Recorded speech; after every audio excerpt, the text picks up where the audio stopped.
Starting things off with the last day of the Democratic National Convention in Chicago, where Vice President Kamala Harris will officially accept the 2024 presidential nomination. Last night, Harris's running mate, Minnesota Governor Tim Walz, took the stage to accept his nomination for vice president. Also on the convention stage last night, there were passionate speeches from Democratic leaders such as former President Bill Clinton, former House Speaker Nancy Pelosi, and House Democratic leader Hakeem Jeffries, each making the case for Vice President Harris. Oprah Winfrey also delivered remarks championing independent and undecided voters and urging them to focus on values at the ballot box come November. In 2024, we got a pretty clear choice, it seems to me. Kamala Harris for the people,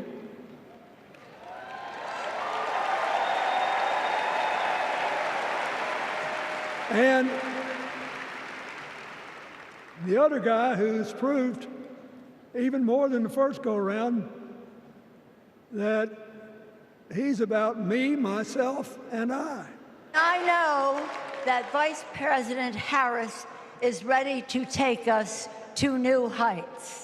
Soon and very soon, we're going to be teaching our daughters and sons about how this child of an Indian mother and a Jamaican father, two idealistic, energetic immigrants,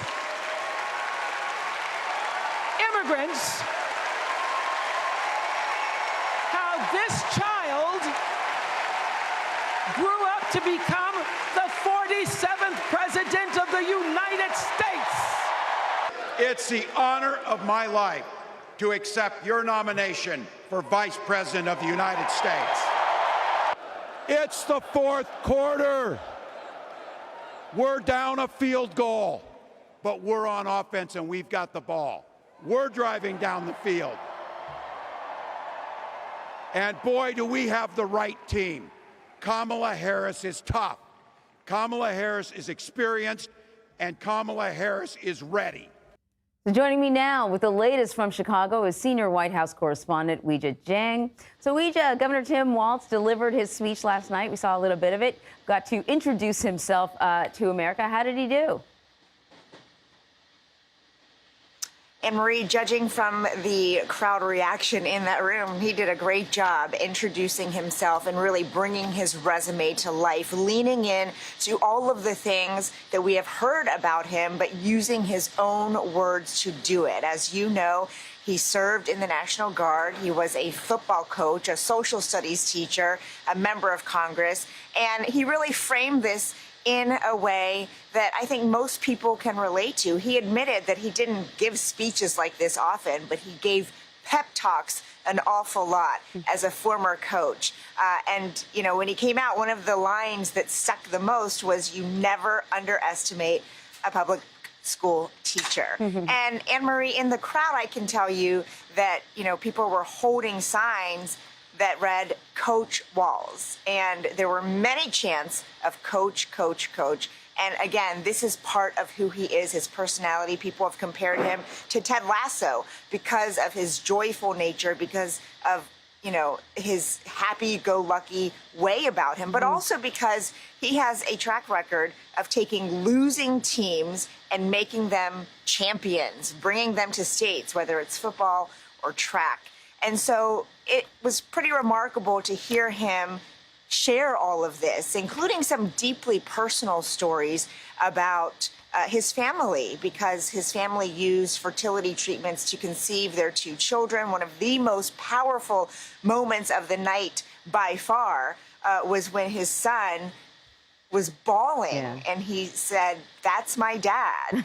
And so, you know, these are all little pieces of who Tim Walz is. It's only one speech, but it was the speech of his political career.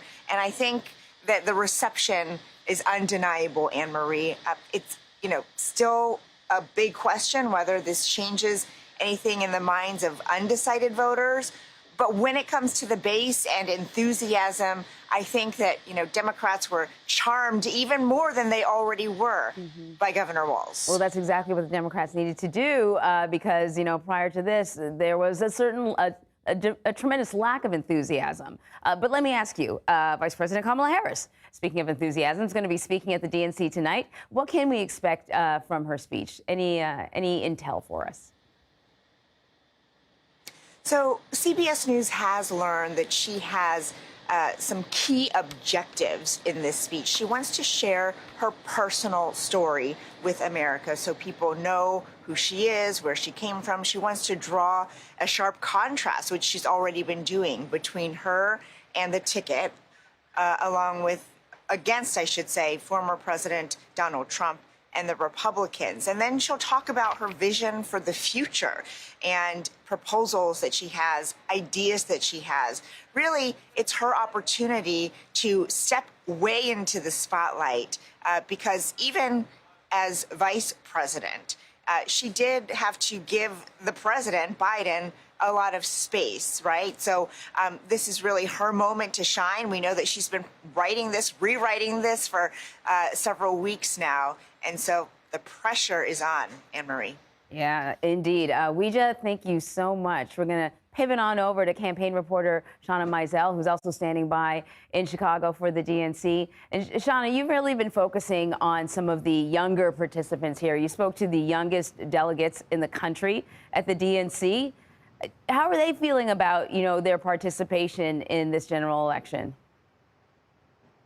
Anne-Marie, good morning. That's right. I spoke to the two youngest delegates in the country, Isaac and Beatrice. Now, Isaac will turn 18 just 3 days ahead of the election, and Beatrice 1 week before. Now, they were already signed up and in the process of being delegates before Biden stepped down and endorsed Harris, who is now the presumptive Democratic nominee. But the excitement that they had has only grown since then. Wow, they're delegates before they've even had a chance to participate in their first election. That's pretty impressive. One of the delegates that you spoke to about voter engagement, especially when it comes to young people. At the DNC, they had all these influencers there. I want to play a little of the sound that you got.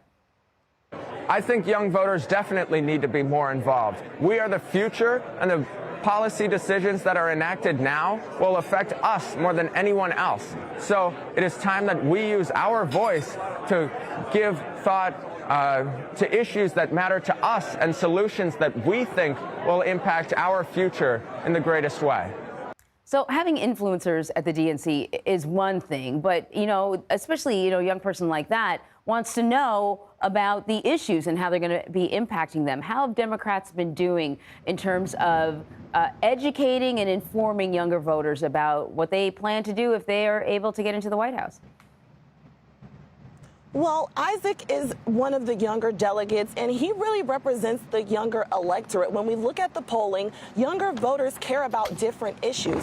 For Isaac, his top issue is health care. He has type 1 diabetes, as does his mother, and so health care is going to be at the top of the mind for him. But you have seen the Democratic Party out on apps like TikTok really seeking to connect, engage with young voters. All right, Shawna, thank you very much. Thanks, Anne-Marie.